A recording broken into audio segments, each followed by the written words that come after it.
My name is Marcus Rodriguez. I'm 36 years old, and 3 months ago I was a successful entrepreneur running a thriving digital marketing agency with my best friend and business partner of 8 years, Derek Williams. We'd built the company from nothing, grown it to 45 employees and $8 million in annual revenue, had major clients and industry recognition. I had a beautiful house, a fiancé planning our wedding, a future that looked incredible. Now I have none of that. Derek is gone. Disappeared to a country with no extradition treaty, living off the $1.2 million he systematically embezzled from our company over 18 months. My fiancé left me when the indictment came down. I've had to sell everything I own to pay for legal defense, and I'm facing 15 years in federal prison for crimes my former best friend committed while carefully building a case to frame me. I need to write this down because I'm losing my sanity, because the evidence against me is so perfectly constructed that sometimes even I wonder if I'm somehow guilty without knowing it. Because Derek didn't just steal money. He stole my life, my reputation, my future, and engineered it so I'd take the fall while he escaped. Let me start from the beginning, because the setup was so elaborate, so methodical, that it took me months to understand the full scope of what he'd done. Derek and I met in business school 12 years ago. We bonded over a group project, discovered we had similar entrepreneurial ambitions and complementary skill sets. I was the creative, marketing strategy, client relations, big picture vision. He was the numbers guy, finance, operations, systems. We said from the beginning that if we ever started a company, we'd do it together. After graduation, we both took corporate jobs, stayed in touch, met for beers regularly, talked about someday starting something. 4 years later, we decided someday was now. We each put in $50,000 of savings, rented a tiny office, and launched Apex Digital Marketing. The first few years were hard. Long hours, small clients, financial stress, but we complemented each other perfectly. I'd land clients with creative pitches. Derek would ensure projects were delivered on budget and on time. I'd dream big. He'd make it operationally feasible. We were a team. Brothers, really. I trusted him completely. By year 5, we were successful. 6-figure revenue growing to 7 figures. Real office space. First employees? Major brand name clients. We were featured in business magazines, spoke at conferences, were considered rising stars in the industry. We structured the company as 50-50 partners. Equal ownership, equal decision-making power, equal profit distribution. Derek handled the finances, bookkeeping, accounting, banking, payroll. I focused on sales, marketing, and client relationships. It was a clean division of labor that played to our strengths. I trusted Derek with the money completely. Why wouldn't I? He was my best friend, my business partner, the person I'd built this company with from nothing. When he said we had X amount in the bank, I believed him. When he said we could afford to hire more people or invest in new equipment, I trusted his judgment. That trust was my biggest mistake. About 2 years ago, Derek started suggesting we change some of our business practices. We should open a separate operating account, he said. Keep payroll and operational expenses separate from the main business account for better tracking. Made sense. I agreed. We should set up a line of credit, he suggested a few months later. Give us a buffer for cash flow fluctuations. Good idea. I signed the paperwork he put in front of me. We should create an LLC for some of our consulting work, he proposed. Tax advantages, liability protection. I trusted his financial expertise. Signed more paperwork. What I didn't know was that each of these changes was setting up infrastructure for theft. The separate operating account he controlled entirely. The line of credit was in my name personally, not the company's. The new LLC had me listed as the sole managing member while Derek had signing authority on all accounts. He was building a frame, and I was signing my name to every piece of it. About 18 months ago, I started noticing Derek was acting differently. More stressed, more distracted. He'd snap at employees over minor things. He started taking more personal days, more long lunches. His marriage was struggling. His wife would call the office looking for him when he wasn't where he said he'd be. I asked if everything was okay. Just stress, he'd say. The business is growing fast and I'm trying to keep up with the financial management. Plus things with Angela are rough. I offered to help however I could. Suggested he take some time off. He declined, said he needed to stay on top of the finances. Around the same time, we started having weird cash flow issues. We'd land a big client, get a significant payment. But Derek would say we needed to hold off on bonuses or new hires because cash was tight. Where's the money going? I'd ask. Overhead is higher than projected, he'd explain. Plus, we had some unexpected expenses. Equipment upgrades, legal fees, insurance increases. It's all in the books if you want to review. But I didn't review. Because I trusted him. Because reviewing the books felt like saying I didn't trust him. Because Derek was my partner, and questioning him felt like betraying our friendship. Another massive mistake. About a year ago, Derek suggested we might need to inject more personal capital into the business. We're growing fast, but the cash flow hasn't caught up, he explained. If we each put in another $50,000, we can smooth things out. I was hesitant. Are we in trouble financially? No, Derek assured me. Just being proactive. Growth capital. It'll come back to us in profit distributions within 6 months. I put in $50,000 from my savings. Later learned that money went straight into accounts Derek controlled and disappeared within days. 6 months ago, things escalated. We had a major client payment coming, $340,000 for a completed campaign. When I asked Derek about it, he said the payment had been delayed. Then he said it came in, but we'd had to use it to pay off some emergency vendor invoices. The explanations kept changing. I started asking more questions, looking more closely at bank balances, requesting to see financial statements. Derek would give me documents, but they never quite added up. When I'd point out inconsistencies, he'd say I was reading them wrong, that I didn't understand accounting, that I should stick to what I'm good at and let him handle the finances.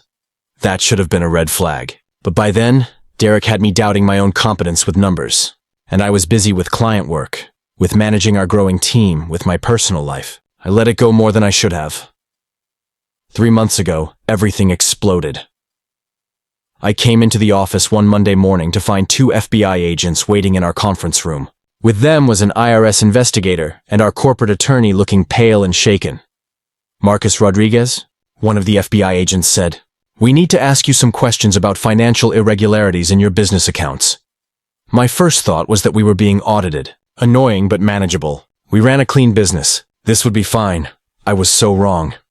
The agents laid out a pattern of embezzlement spanning 18 months. Money systematically siphoned from company accounts. Fake vendor payments. Inflated expense reports. Wire transfers to offshore accounts. Fraudulent loans taken out in the company's name. A complex web of financial fraud totaling $1.2 million, and according to their investigation, I was the one who'd done it all. "That's impossible," I said. "I don't handle the finances. Derek manages all that." The lead agent pulled out a stack of documents. "These wire transfers were authorized from your computer using your login credentials. These fake invoices have your digital signature. This line of credit is in your personal name. These offshore accounts were opened using your identity documents." They showed me transaction after transaction, all traced back to me. My name, my signatures, my authorization. "Derek must have access to my computer," I said. "He could have used my login." "Mr. Rodriguez, we've examined the security logs. These transactions were made from your IP address, during hours when surveillance footage shows you in the office. We have your emails approving these transfers. We have your signature on loan documents. The evidence is overwhelming." "Where's Derek?" I asked. "Let's bring him in here and sort this out." "We've been trying to locate Mr. Williams," the IRS investigator said. "He hasn't been to the office in 5 days. His wife reported him missing 3 days ago. His phone is off. His passport is flagged, but he appears to have left the country before we issued the warrant." Derek was gone, and I was holding the bag for everything. The next 48 hours were a nightmare. Federal agents seized our company computers, financial records, everything. Our accounts were frozen. Our employees were sent home pending investigation. Our clients were notified their campaigns were suspended. The company I'd spent 8 years building was shut down overnight. 45 employees suddenly unemployed. Clients abandoning ship. Everything destroyed, and I was arrested. Actually arrested, handcuffed, read my Miranda rights. Charged with embezzlement, wire fraud, and money laundering. The prosecutor called me a flight risk. My bail was set at $500,000. I called my fiancée, Amanda, from jail. She couldn't believe it. "This has to be a mistake," she kept saying. "You didn't do this." My dad put up his house to make bail. I was released with an ankle monitor and travel restrictions. Couldn't leave the county. Couldn't access any business accounts. Couldn't contact Derek even if I knew where he was. I hired the best criminal defense attorney I could afford. Stephen Chen, former federal prosecutor. Exactly who you want when you're facing serious federal charges. He was expensive. $50,000 retainer just to start. "Tell me everything," Stephen said in our first meeting. "And I mean everything." "I can't help you if you're not completely honest," I told him. About Derek handling the finances. About trusting him completely. About all the changes Derek had made to our business structure. About signs I'd missed or ignored. Stephen listened, took notes, asked questions. Then he said, "Marcus, I'm going to be brutally honest with you. The evidence against you is damning. They have documentation that would convince any jury you're guilty. Your business partner has disappeared, likely to a country where we can't extradite him. You're the only one here to hold accountable." "But I didn't do it," I said. "Derek set me up." "I believe you," Stephen said. "But belief and proof are different things. We need to prove Derek did this. We need to show how he could have accessed your computer, your credentials, your signature. We need to trace the money and show it went to him, not you. And we need to do all this while the prosecution has 18 months of documentation that says you're the embezzler." Over the next few weeks, Stephen and his team did deep dive forensic accounting, and what they found was horrifying in its sophistication. Derek had been planning this for at least 2 years, maybe longer. Every change he'd suggested, every new account he'd opened, every piece of infrastructure he'd built, it was all framework for theft and misdirection. The separate operating account, he'd set it up with me as the primary account holder but maintained sole access to online banking. Every transaction from that account appeared to be authorized by me. The line of credit? In my personal name, not the business. Derek had presented it as a business loan, but legally, I was personally liable. He'd forged my signature on some documents and gotten legitimate signatures on others by burying them in stacks of routine paperwork he'd have me sign weekly. The consulting LLC listed me as managing member while Derek had full financial control. When money was stolen from the main business and moved through this LLC, it looked like I was stealing from my own company and laundering money through a shell corporation.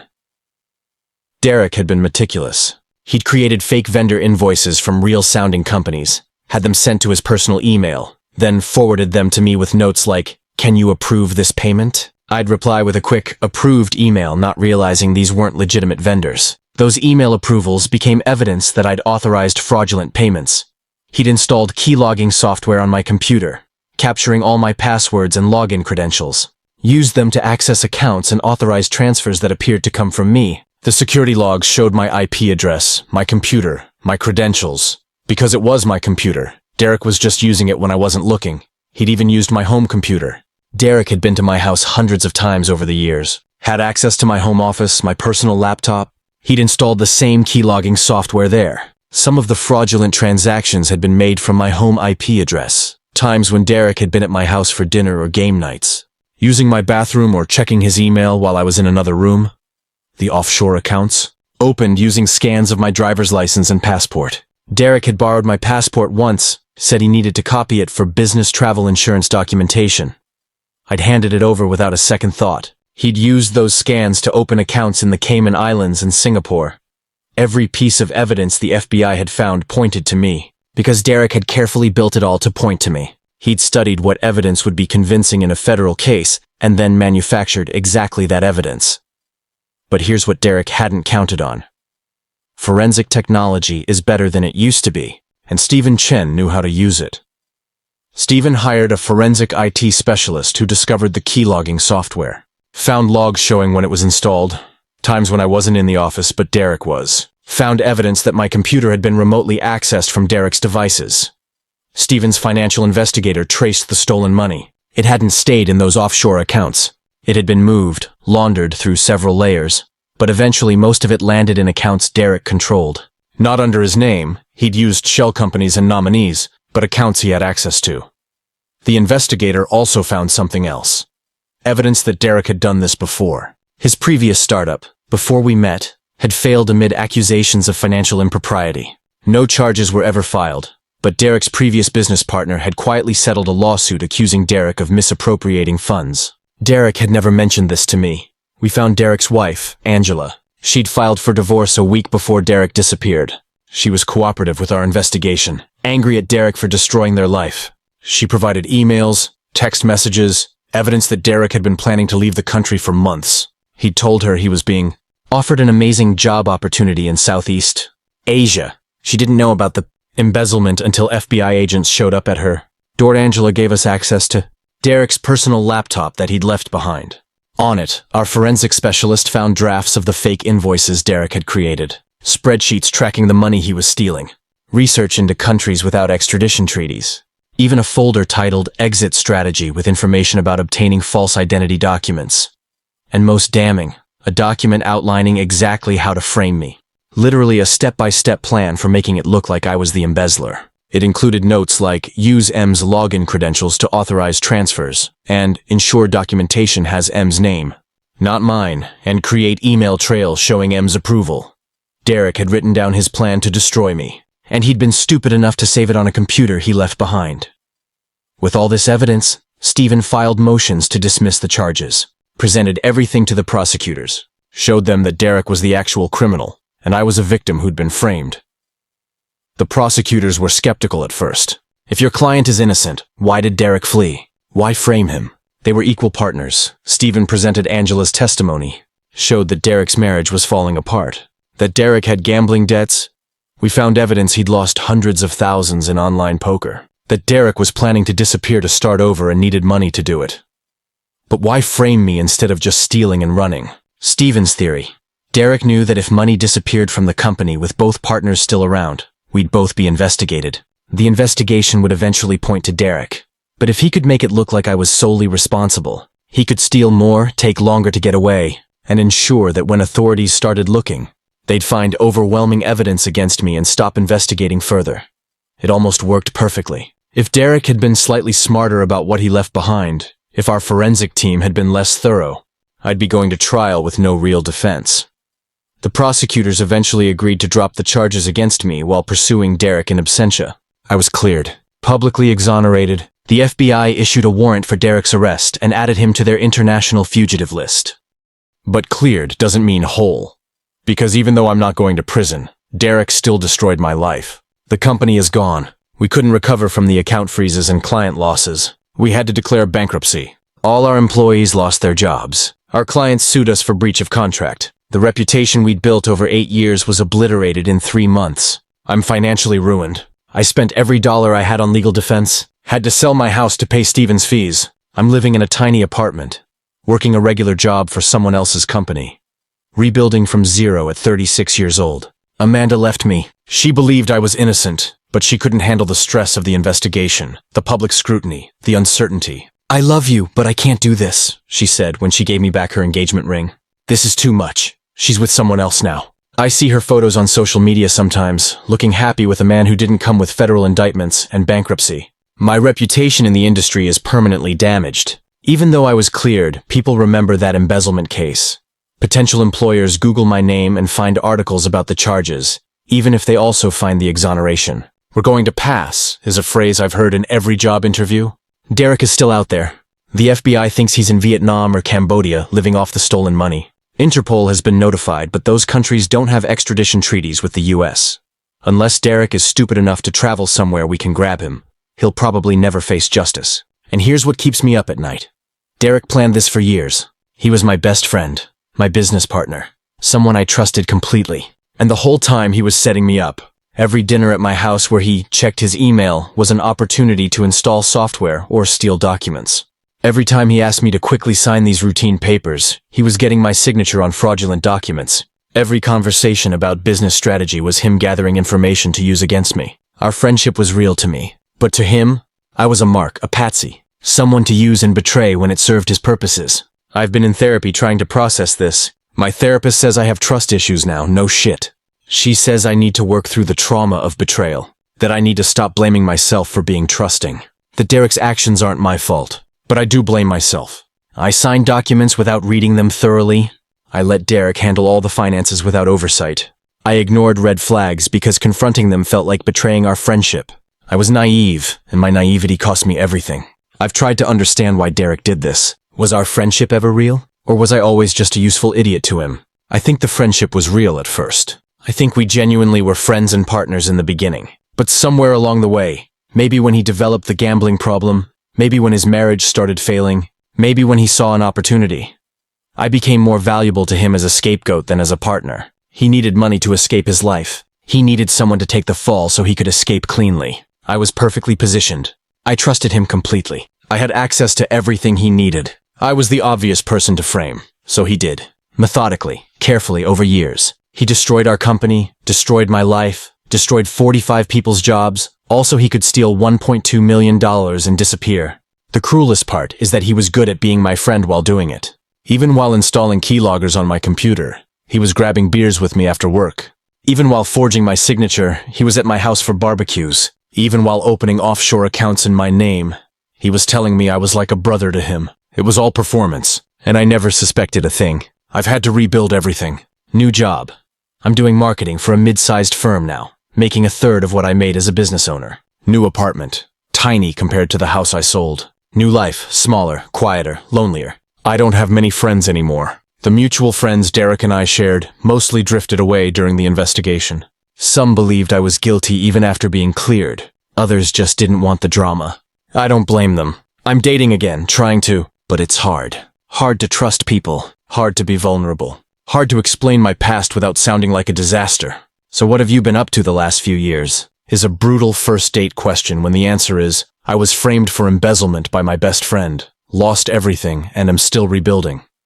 Some days I'm angry. Burning, consuming angry. I fantasize about Derek being caught, about him being extradited and prosecuted, about him facing consequences for what he did to me, to our employees, to everyone he hurt. Other days I'm just sad, grieving for the life I had, the business I built, the friendship I thought was real, the future that was stolen from me. Most days I'm just tired. Tired of explaining what happened. Tired of starting over. Tired of living with the consequences of someone else's crimes. The FBI says they're still looking for Derek. They have alerts on his passport, his known aliases, his family members. But it's been 3 months, and there's been no movement. He's smart enough to stay where we can't reach him. He might never face justice. And I have to live with that. Live with knowing that the person who destroyed my life is out there somewhere, probably enjoying the money he stole. Living under a new name, facing no consequences. The prosecutor told me recently that they're closing the active investigation. We know where he likely is, but there's no way to get him. Unless he makes a mistake, this is as far as we can take it. So that's it. Derek gets away with it. I get to start over with nothing at 36. People ask me what I learned, what the lesson is, and I don't have a good answer. Don't trust people? That's a terrible way to live. Do more due diligence? I mean, yes, but also, Derek was my best friend for 8 years before he betrayed me. How do you due diligence that? I guess the lesson is that sometimes bad people win. Sometimes they get away with it. Sometimes they destroy innocent people's lives and face no consequences. And you just have to find a way to keep living anyway. It's almost 6 a.m. Another sleepless night going through old documents, looking for patterns I missed, trying to understand how I didn't see this coming. My attorney says I should stop doing this, that I'm torturing myself, that I need to let it go and move forward. But how do you let go of something like this? How do you move forward when your past was built on lies and your future was stolen? I don't have answers. Just questions and anger and this hollow feeling where my life used to be. Derek Williams, if you're out there reading this somehow, you won. You stole my money, my business, my reputation, my fiancé, my future. You framed me for your crimes and got away with it. You destroyed everything I built and faced no consequences. Congratulations.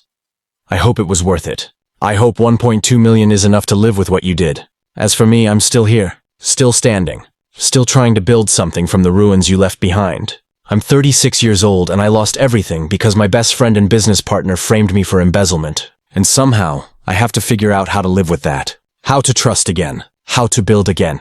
How to believe in anything again. I don't know if I can, but I'm trying. That's all I have left. The trying. And the hope that someday trying will be enough.